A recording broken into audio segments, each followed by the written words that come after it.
Whenever I advise students, they'll come in and just to sit down and chat about where they are and they're struggling, perhaps.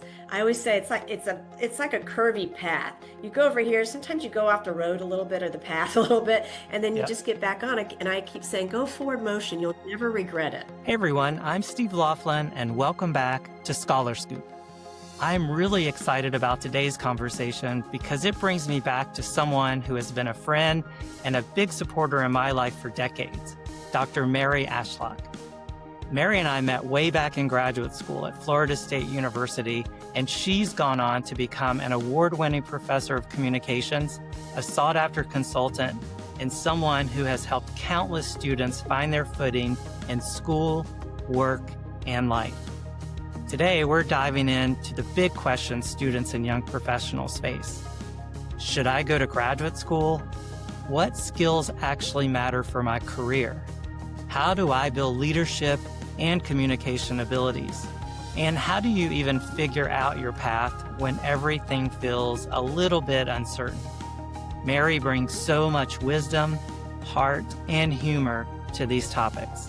So you will want to settle in and savor this conversation with my good friend, Dr. Mary Ashlock. So now, let's get some Scholar Scoop from Mary. Hey there, Mary. Thank you so much for jumping on here for a little bit of Scholar Scoop. I can't even tell you how much I've been looking forward to this. How in the world are you? Oh, I'm wonderful. This is great to connect with you, especially through NSCS. Well, I mean, you mentioned NSCS, but I have to say, when I was thinking about my coffee, and today I'm kind of having this as a little coffee talk. I'm in my kitchen. So when I went to get my coffee, I was going for a mug, and I was like, this is the perfect mug for when I'm chatting with Mary. This is a student affairs mug from Florida State University. And Oh, I remember like thinking about student affairs, or I actually can't think about student affairs, especially at Florida State, without thinking about you, because I won't mention like how many decades it's been, but we're coming up on a pretty significant one in terms of when we met for the very first time as graduate uh-huh. students at Florida State. And I think back on that in the best, most fondest of ways because not only was I at a great program and a great experience in student affairs, but I got to meet amazing people like you. So, when you think back on it, is there anything that sticks out as one of your favorite things about being a graduate student? And I know you're sort of a threefer, right, for Florida State. You did. But maybe Yes. let's think about the maybe the middle, like your master's degree. Like what was something that sticks out with you about that Oh, experience? sure. What sticks out with me is the camaraderie. I think, remember, we were all so close because this Yep. was a brand new experience. And so you go from undergraduate to graduate. Now you're thrust into this becoming a young professional. And we had Yep. a great leader in higher education, Dr. Melvine Hardy at Florida State University. And she was the one who would just keep, pushing us to become young professionals. And yet we had such a blast. And, I think in many programs, people probably get really close together like that. Yeah, I mean, our program was fairly small, but I think it's like sometimes students will ask me and they're like, "Oh, do you think I should go to graduate school like right after my undergrad, or should I take a little bit of time to kind of have a life experience?" Yeah. And I always think that there's probably not a right or wrong answer to that question. It's sort of what's right for you right now. But I'm Yeah. really glad for me personally that I went right from my undergrad to graduate school, particularly because I wanted to work in student affairs. And I knew almost as if I was going to get the opportunity on a campus, I needed to have a master's degree to do that. Um, Yeah. what about your take on that? What do you often tell students that you work with if they are curious? Like, should I go to grad school or not go to grad school? What does that sound Oh, like to you? I talk with our students. In fact, I have a business communication class and some other ones where I try and bring in our graduate director just to say, hey, this is what it's about, whether it's for you now or later, here's what it can do for you. And Right. certainly when you get into a graduate program, you have friends and you're real tight together. And yet you'll never regret going into graduate school. Well, I Yeah. think that's how it goes with education generally, right? I mean, I know we're going through a little bit of a phase where, I mean, maybe it's a phase or maybe it's just a reconciliation. I'm not sure, where high school students are starting to think more about, do I need to go to college, or is college really worth the return on the investment? There's just a different filter that has emerged about making a college decision.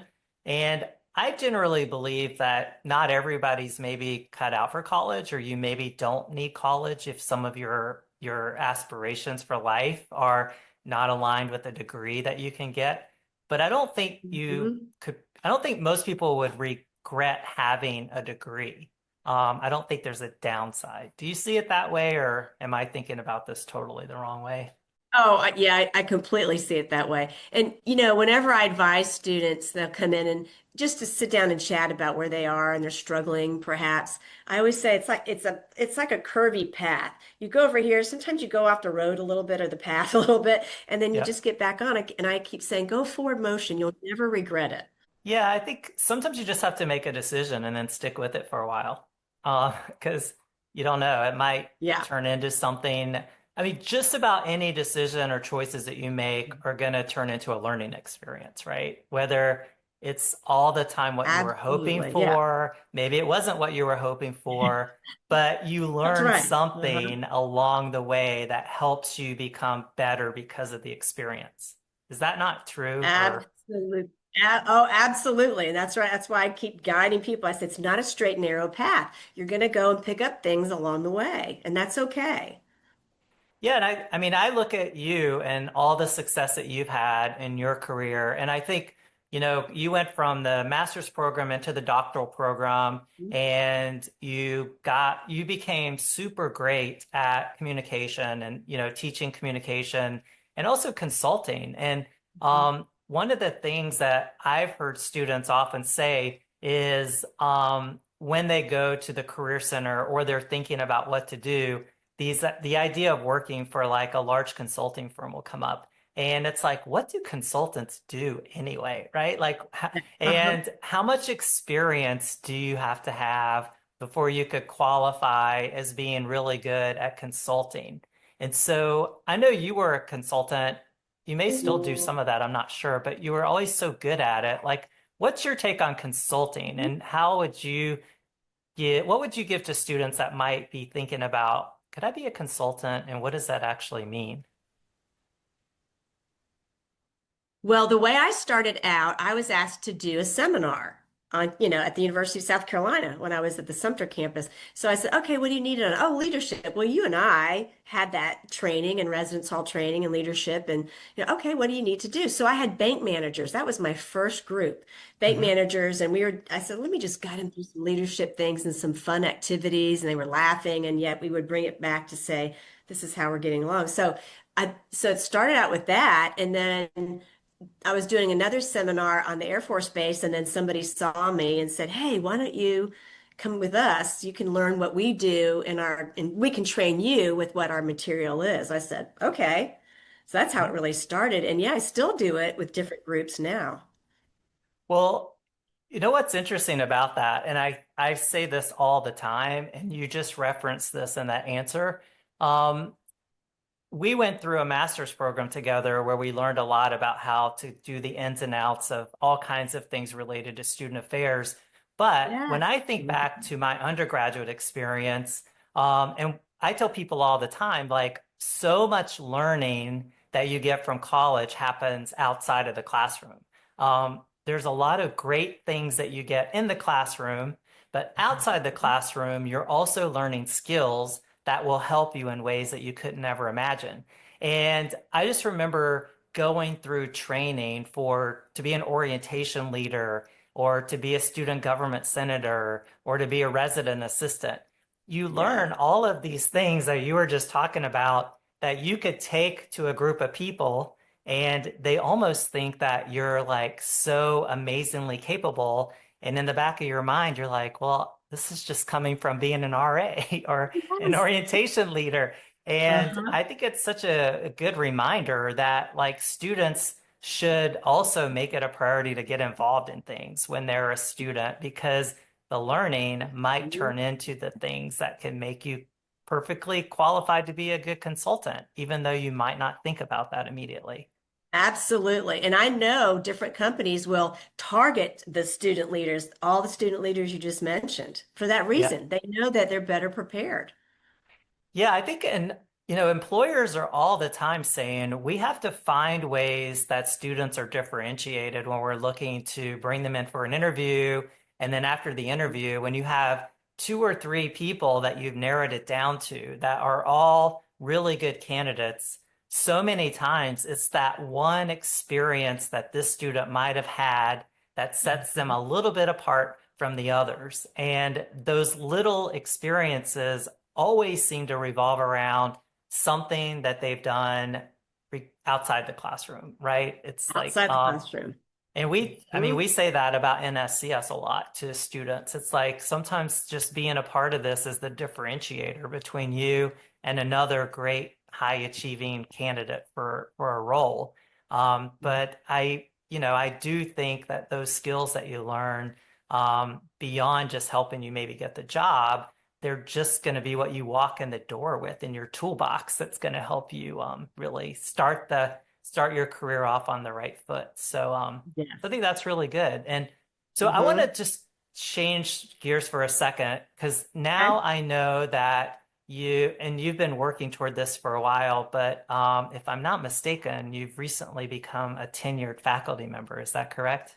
Oh, I've been tenured and now I'm full professor, which is the highest level. Yeah, had that a couple years ago. So I have the privilege of talking here with a full Ah, professor tenure, which hey, is an most people don't even know what the heck all the levels are.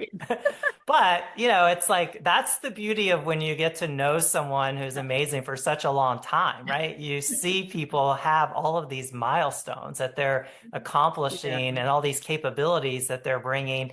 And when I'm working with college students now and even high school students, I hear a lot about the intimidation around the professor and being really afraid of approaching someone that's teaching your class. And I look at you and I'm like, well, Mary's so approachable. Like, I can't imagine anyone would have you as a professor, first of all, and not feel like the luckiest student in the world, because I Oh. know how great you are at teaching. But what advice can you give to students about the way that you, first of all, like to interact with people in your classroom and ways that students could maybe take more advantage of their professors in some way to help them be more successful as students? Is there anything about that that you could offer? Well, I think, and this is a great question because now, I'm getting ready for a whole new school year and seeing students. I share with students that they do need to try and have a conversation with professors before or after classes. Just even if it's just a couple, hey, checking in, I'm so and so, want to ask you this. And then, of course, the big thing, especially after COVID, is students have not been going to see their professors as much because it was Mhm. all virtual. And every professor must have office hours to visit with students. So why not take advantage of that and just sit and chat? And I see that when I walk down the halls of other professors around me. I see it and I can tell the ones that will certainly pay attention. Now, maybe the professor's not going to be great, but I encourage students to establish any kind of relationship, at least going in there a couple times and chatting so that if there is a real issue, you can chat with them. But more than that, just to really listen to what words of wisdom they have for you. And sometimes, too, later on, you need to get recommendations from these professors when you're applying for scholarships and graduate school and jobs, etc. So I think it's Well, valuable. Most professors really want to help. I say most, just about all professors want to you would help. like to believe they all would, Yeah, but I yeah, know how yeah. that Right. goes. I definitely know how that goes. Well, that makes me think of like when if someone were to come into your office and say, I'm applying for a job or I'm applying for graduate school or whatever it might be, and I need a recommendation letter. Mhm. Um, how do you like to tackle that? Do you like to get some bullets? Do you like the student to have kind of drafted something for you? Like, what's the best way? Because sometimes, I think it's asking a lot for recommendation letters. So how could a student do that in the most effective way to get the letter they want? The best way, and this is what I tell students, I always say, please put together a resume because a lot of times they haven't even done that yet. And they're Hmm. asking you at the same time. And so I always say, please put together a resume so I can see what you've done and then I can ask you questions about it. And that is the best thing. And then anything else that they have that might be a portfolio or something to Yeah. show. And that way I can write a better letter for them. And hopefully we've had interactions. Again, it gets back to that where I know them and I can Right. add in something else that they've done in class. So do you like to have, how much like runway do you like to have for time when someone's asking you to do something like that for them? It's hard because sometimes it might be just 2 weeks. Yep. Sometimes it's a week. Usually, if you have a couple weeks, most of the time, I will say, most of the time, that students will give me 3 weeks or so, 3 or 4 weeks. And it's hard because many students are doing it all at the same time.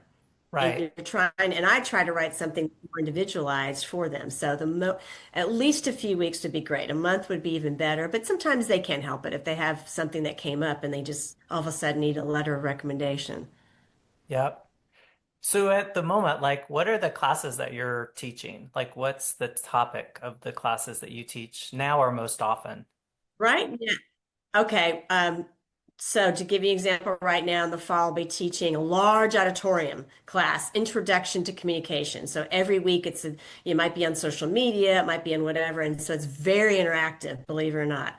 So Yeah. we have people get up in front of the class and do stuff. So Introduction to Communication, all the facets of what it involves. That's for all majors, all levels.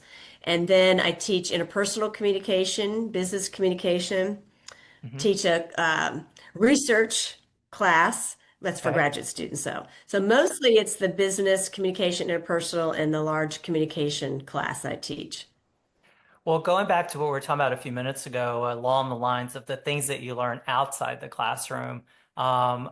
oftentimes those things they get categorized as being like soft skills, right? And when you say soft skills, it makes it sound like it's not as important or not as Right. difficult or something. I don't know, soft and hard or whatever. Yeah. But I think communication and communication capabilities is a really important skill that can work for students in so many aspects of their life, right? And Yeah. so, do you put like the things that you're teaching, particularly in your introduction courses to communications, do you see those as soft skills and like how do you make it clear about how important those things are? Oh, yeah. Well, and I do that. It's interesting because sometimes I have this business background too, and they'll say, "Oh, those are soft skills." And Right. I worked with engineers for many years. Oh, those are soft skills. But guess what? Soft skills involve leadership skills. And Hmm. leadership skills and interpersonal skills will get you everywhere, no matter if you're going to become a physician, engineer. I've taught all different majors. And they come back to me, year or two from then on going, oh my God, you're so right. I'm using my communication skills in whatever job they have. So it's so critical that they realize you've got to have these soft skills are really not, I mean, I don't know how that term came about, but they're Yeah. just foundational skills is how we need to look at them. Yeah, I think that's definitely the way. And I don't think it's ever a bad idea for students to find every opportunity possible to develop these foundational skills because not Yeah. only is it help you as you walk into all kinds of life experiences, but it also gives you a lot to talk about when you have conversations with recruiters. I took Yeah. this class and I learned how to do these things, and it's been so beneficial. Um, Mhm. but I just think sometimes students need a lot of help to understand how to package up the things that they know how to do and talk about them. And that's communication, right? Yes. Oh, yeah. And it's really having that outline. In fact, that's what I do in my business communication class. We do mock interviews, and I bring in people from the business realm of different companies just to say, okay, what's your take? And oftentimes it's, hey, we want to get to know you. It's all the skills we're talking about. What are your interpersonal skills? What have you done on campus, off campus jobs? All of that, you've got to be able to pull out where, any leadership skills and things that you've learned. Yeah, it's so talking about FSU, our current NSCS advisor there runs a sales institute in the business school. And he and I a couple of times have talked about like how the skills that you need to be successful along with communication, it revolves around sales. Like you're always selling something. You know, you may be selling yourself, or you may be selling a product, or you may be Yes. trying to sell an idea. But if you think about it in those terms, like learning how to do that well is going to be a life skill that's going to help you in so many aspects of your life. But I do think the majority of it starts with communication, right? It's like you just have to know how to communicate appropriately. And I guess from your angle as a full professor now, you've seen it like when you talk about social media as something that you bring into the conversation for communication, that wouldn't have been so much the case 10 years ago, would it? Oh, absolutely not. And now So it's huge. and how does that fit into just generally what people should know about the way that they communicate? Is that it seems a little passive in a lot of ways, but maybe I'm missing something sometimes there. Oh, well, I'll give you an example. We have a group of students who work together with an agency, Uh-huh. a student agency on campus for communication. And Yep. so they do a lot of social media. They'll get clients locally in the community who want social media done. And so that's just a skill set. And many people will go into it full time, as we know now. Yep. So that's a whole nother avenue that you're bringing up for sure. Well, the other thing you mentioned a few minutes ago with like some of the soft skills, they do revolve around leadership. And, you know, one of the things that I've kind of noticed, and I don't know if you have on campus or not, is that, you know, students particularly that were impacted the most by the COVID experience and the pandemic, there's a lot of anxiety, it appears, around stepping up to leadership opportunities or feeling confident Mhm. about themselves. And it's very different than pre-pandemic when a lot of students would oftentimes be like, sure, sign me up. You know, it's really great. Now students have been, and I think it's getting a little bit better. I'm curious to hear your perspective because you're in the classroom. But for a while, students were Mhm. like, I'm kind of afraid, or I don't think I know how to do that, or I don't really know how. But it seems like the truth is, you know, from my perspective, if you have the opportunity to take on a leadership role, for example, if your immediate reaction is, I don't know how to do that, or I don't really have any experience to do that, the only way you can actually get experience really is by saying yes, right? You have to say yes. Yes. Do you see that with students in your classroom? Is there a reluctance to maybe take on things because of fear, or is that something that's a little isolated to what we're doing? No, I think it's still out there. I did notice, to your point, last fall I advised the Young Communication Professionals group, just a fun group where we do, bring in speakers, do things on campus. And last fall was the first time where I said, "Hey, we've got some openings to be an officer. You can do anything. You can be anything." And so I had a whole group of at least 6 to 8 people come up the first week of class and say, "Oh, I'm interested. Here's my name. Here's my contact information." And so I thought, wow, I think we've turned the corner because to your point, COVID really put us behind a little bit where people were just coming to class. And so last fall, this last year, I think I've really seen students become more involved in campus. That's my perception. And that's important because, again, you're building your resume with who you are. Yeah, and I think so many students, obviously, they want to take it seriously. If they have an opportunity, they want to make sure that Yeah, they agree to do something that's going to allow them to look good or not sort of be detrimental. But I think yeah. student opportunities on campus are oftentimes the best way to learn. So if you Mhm. say yes, I think it goes a long way. It reminds me, I found this the other day. We were doing some cleaning out at my dad's house, and I had this magazine that popped up. I don't know if you can see this at all, but I don't know if you remember this picture Oh of my gosh, us. I have that I have that in my office. Yeah. I have it in my office on one of my shelves. Well, I think about this because talk about, you know, saying yes to things, you know, when I was just starting NSCS and I had just finally gone through and figured out how to get the nonprofit designation. And one of the things that was required was to organize a board of directors. And I just remember you were the first person that came to mind as someone that I wanted to be on the board for sure. And then not only did you say yes to something that had never existed before that I was trying to figure out, but then you became our board chair, and you were such a supporter and such a big part of the beginning of NSCS that I think got us on the best possible foot to be carrying forward to now. Like, I was talking to you about this, when we're celebrating our 30th anniversary. It's like, oh my gosh, it's been 30 years. And so Absolutely. I want to say just thank you, Mary, for all the ways that you've always supported NSCS, and you've supported the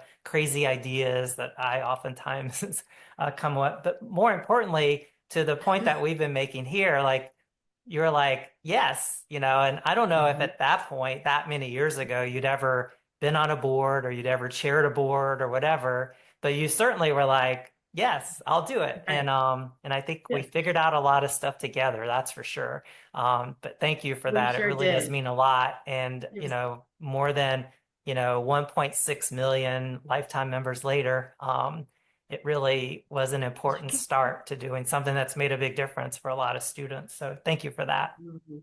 Any good No, memories from the beginning before we have to wrap up here? I don't want to take up too much of your time today. I remember being at George Washington University when we first all got together and had a consultant come in to help us come up with our mission statement and all those things. And so that was a growing process for all of us. And as you said, it's so important for students to know to say yes at times. And it doesn't have to be forever, but say yes to something, because then you take that leap of faith and then you walk away a year, 2 years, 30 years, whatever later, saying, wow, look how much I learned and look at the friendships I developed. Look what I got out of that and look what it did for me and what I'm able to now share with others. So I would just say take that leap of faith.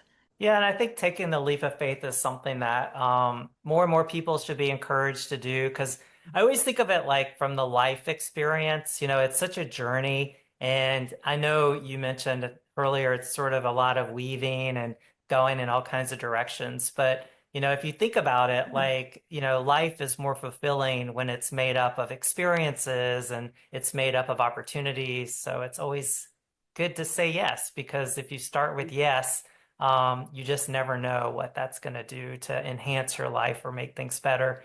So I appreciate you saying yes, Absolutely. not only to NSCS that long ago, but saying yes to having a ScholarScoop conversation today. So thank you so much, Oh, Mary, for sure. all of your good insight and wisdom. And I hope that we can do this again sometime soon. Right. Thank you, Steve. It's been a pleasure. Well, thank you.